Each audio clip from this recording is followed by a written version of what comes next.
I'm not sure if this qualifies as petty revenge, but I do know it helped a little girl forget about other people's cruelty for a little while. Some years ago I was shopping in a Target and noticed a little girl and her mom receiving all sorts of unwarranted negative attention from other shoppers. People were staring, pointing, gasping, and even snickering, talking loudly about the girl between themselves, etc.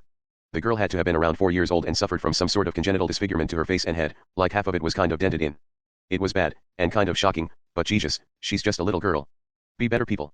It was obvious that for the girl and her mom, this kind of rude attention was nothing new. The little girl wouldn't look at anyone, but kept her head down and just looked at the merchandise within reach or occasionally at her mom.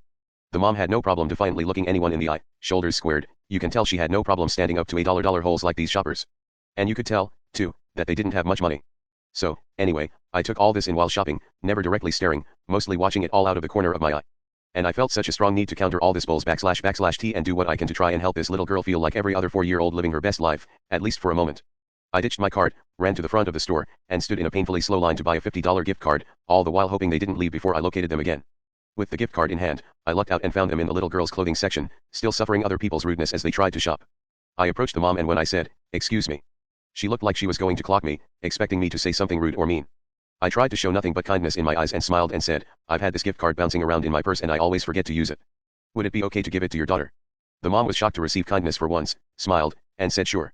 Smiling, I knelt next to the little girl, and while giving her the card said, "Pretty girls deserve to buy pretty things," in my best loving mom voice. She shyly took the card from my hand, then turned and raced to her mom to excitedly show her. As I turned to walk away, the mom calls out, "Thank you," and I just waved my hand and said, "You ladies go have fun," and smiled and finished up my shopping, giving every rude jerk in the store the stink eye on my way out. They say the best revenge is a life well lived, and if only for a little while, I'm glad I was able to help that sweet girl live her best life.